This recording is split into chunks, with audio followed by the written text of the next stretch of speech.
atas kakimu Tuhan, hauskan titik embun sabda penuh ampun. Salam saudara-saudariku yang dikasihi Tuhan. Tenang dan bahagia bisa berjumpa kembali dalam renungan selama masa Prapaskah. Dan hari ini dalam Injil Lukas bab 4 ayat 24 sampai 30 kita akan bersama-sama merenungkan firman Tuhan. Kita bersama-sama untuk bisa merasakan kehadiran Tuhan yang ingin datang menyembuhkan kita, baik secara raga maupun secara rohaninya, jasmani dan spiritual. Maka saudara-saudari, mari kita semua bersama-sama mendengarkan firman Tuhan hari ini. Kita boleh merenungkannya, kita boleh mewujud nyatakan firman Tuhan di dalam hidup. Inilah Injil suci menurut Lukas. Dan Yesus berkata, "Aku berkata kepadamu, sesungguhnya tidak ada nabi yang dihargai di tempat asalnya. Dan aku berkata kepadamu, dan kataku ini benar. Pada zaman Elia terdapat banyak perempuan janda di Israel.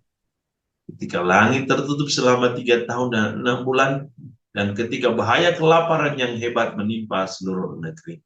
Tapi Elia diutus bukan kepada salah seorang dari mereka, melainkan kepada seorang perempuan janda di Sarfat di tanah Sidon.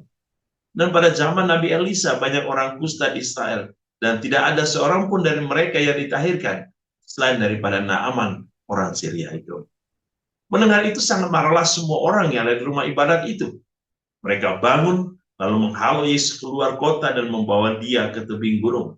Tempat kota itu terletak untuk melemparkan dia dari tebing itu. Tetapi ia berjalan lewat dari tengah-tengah mereka lalu pergi. Demikianlah sabda Tuhan. Terpujilah Kristus.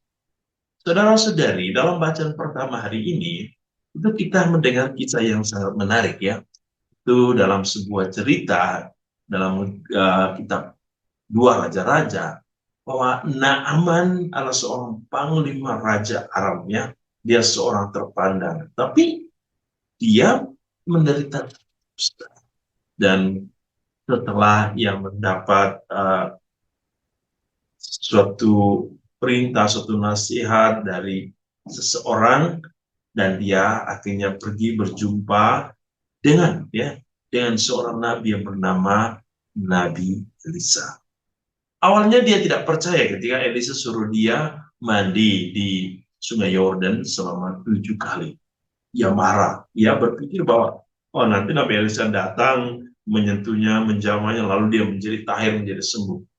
Tetapi oleh karena desakan dari para abdinya, akhirnya dia melakukannya juga. Ya, pergi mandi selama 7 kali ya Sungai Yordan, dia menjadi tahir. Dan ini sangat menarik bahwa dia bukan seorang Israel, tetapi ia menemukan tanah Israel sebagai tempat di mana ia disembuhkan. Dan kita tahu Yesus juga.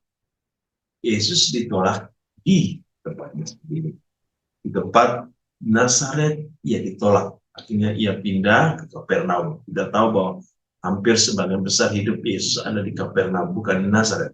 Begitupun ketika dia berada di Yerusalem, dia sebagai bagian dari orang Yahudi. Ya, bangsa Yahudi, ya, keturunan Daud, tetapi kita tahu dia juga ditolak, ya, dibunuh, ya. Dia sebagai seorang yang seharusnya dihargai sebagai seorang nabi besar, oleh karena perbuatan-perbuatan ajaib, banyak mujizat, banyak hal yang dilakukan oleh Yesus yang sampai saat ini diakui dan dikagumi oleh dunia. Tetapi oleh bangsanya sendiri sampai hari ini mereka masih menolak, ada yang masih ragu-ragu, mereka ada yang masih menunggu kedatangan Sang Mesias. Tapi persoalan itu harus dimaknai bahwa Allah selalu memberikan yang terbaik bagi manusia yang datang mencari. Seorang Naaman yang begitu dikagumi, disegani sebagai seorang panglima. Ketika ia datang mencari kesembuhan, ketika ia dengan keinginan yang sangat luar biasa, dan kita tahu ia disembuhkan. Kita pun saudara-saudari, kalau kita mau datang untuk disembuhkan, teristimewa dalam masa prapaskah, apa yang mau disembuhkan? Jiwa kita, jiwa yang rapuh, kehidupan spiritual kita yang rapuh, hidup rohani kita yang rapuh. Kita minta Tuhan untuk sembuh. Kita juga boleh datang untuk minta Tuhan, Tuhan, raga saya juga sakit, Tuhan, sembuhkanlah agar kita memperoleh kasih.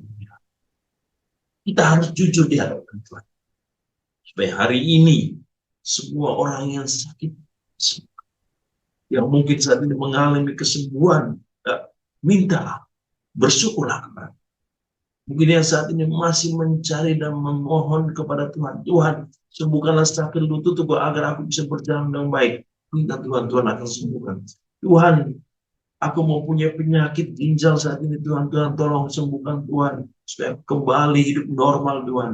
Minta Tuhan, Tuhan akan menyembuhkan. Tuhan, saya saat ini menderita kanker, Tuhan, di dalam tubuhku, di dalam rahimku. Aku menderita kanker paru-paru, Tuhan. Aku menderita kanker pada darah, Tuhan. Aku mengalami sakit yang luar biasa di kepala, Tuhan. Tuhan akan menyembuhkan kita. Tapi ingat, kita datang dengan kesungguhan, ketulusan, dan keterbukaan hati, membiarkan Allah tinggal dalam diri kita, supaya Allah menyembuhkan. Dan kita harus datang dengan ketekunan. Ketekunan berarti kita siap menunggu sampai kapan Tuhan akan menyembuhkan. Ya, kita tidak boleh khawatir, kita tidak boleh bimbang. Ini tidak boleh seperti Naaman dalam bacaan pertama yang awal-awalnya menjadi bimbang, marah. Tidak boleh. Kita datang dengan hati yang gembira, dengan hati yang penuh sukacita. Dan biarlah Allah menyembuhkan dengan waktu Tuhan, dengan cara Tuhan, bukan dengan waktu kita, dengan bukan cara kita, tapi dengan cara dan waktu Tuhan. Itu hal yang paling penting. Mari kita menjalankan masa prapaskah kita dengan segala keindahan iman. Tuhan memberkati. Dalam nama Bapa, dan Putra, dan Roh Kudus. Amin.